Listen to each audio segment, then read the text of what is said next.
বন্ধুগণ আমার ভাইয়ের, আমার এক চাচি মুরব্বী, এই বুড়ি চলে গেছে এক হুজুরি কাছে। এক হুজুরি কাছে যা বলতেছে, দেখেন হুজুর, আপনি তো বড় হুজুর, আল্লাহওয়ালা মানুষ, তো আপনি একটা তাবিজ পরা দেন।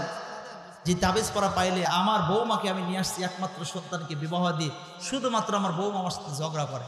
আচ্ছা বলে, এই বউ শাশুড়ির মধ্যে যুদ্ধ আছে না নাই? কতক্ষণ আছে না নাই? তো শামসুল হক ফরিদপুরি ডাক দেওয়া বলতে, বুড়িমা এই ঝগড়া কি আসলে তাবিজ পরা দিয়ে বন্ধ হয়? আচ্ছা বলুন, তাবিজ পরা দিয়ে কি ঝগড়া বন্ধ হবে? কতক্ষণ বন্ধ হবে? তো বলতে, হুজুর তোমার দরবারে আসছি, না দিলে আমি যাব না। তো হুজুর এবার কি করেছে, একটা কাগজের মধ্যে একটু লিখে টেখে দিয়ে মুস্তায় দুস্তায় বলতে, বুড়িমা এটা নিয়ে অনেকটা দূরে চলে আসে। ঘুরে উঠে ডাক দেয়া বলতে, হুজুর বাবা যে আপনি তাবিজ পরা দিলেন, কিন্তু তাবিজ ব্যবহার করার পদ্ধতি তো জানাইলেন না। হুজুর পরে গেছে আর এক বিবাদে, কি পদ্ধতি জানাবে? এবার ডাক দেয়া বলতেছে, বুড়িমা কি পদ্ধতি আমি তোমাকে বলে দেই। আল্লাহ পাক হিকমত দিয়ে দিয়েছে, প্রজ্ঞা দিয়ে দিয়েছে, বুদ্ধি দিয়ে দিয়েছে, জ্ঞান দিয়ে দিয়েছে।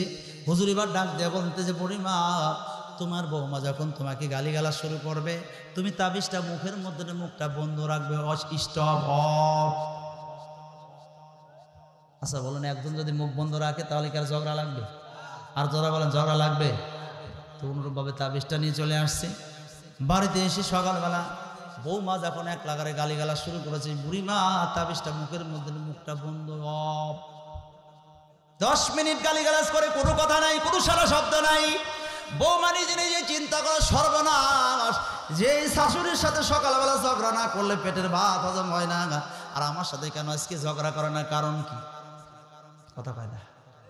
কারণটা কি? আর ঝগড়া করে না কেন? 1 দিন 2 দিন 3 দিন 4 দিন 5 দিন 7 দিন চলে গেছে, একই অবস্থা। যখনই গালিগালা শুরু করে মুখের মধ্যে ওই যে তাবিজটার মুখটা বন্ধ। 7 দিন পরে এবার বৌমায় মনে মনে চিন্তা করতেছে, আমার শাশুড়ি আমার সাথে ঝগড়া করে না, আমিও আজকে থেকে তওবা করলাম, আল্লাহ আমার শাশুড়ির সাথে আমি আর খারাপ ব্যবহার করবো না, শাশুড়িকে আমি মায়ের মতোই দেখবো।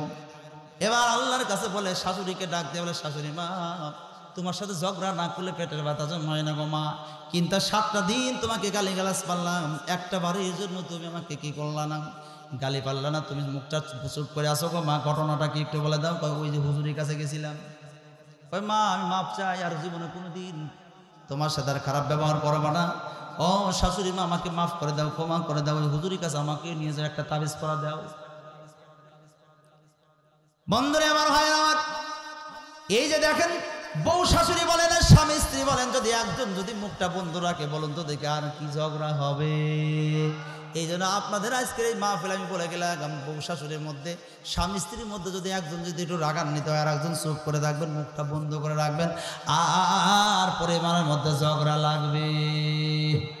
কথা কেন লাগবে?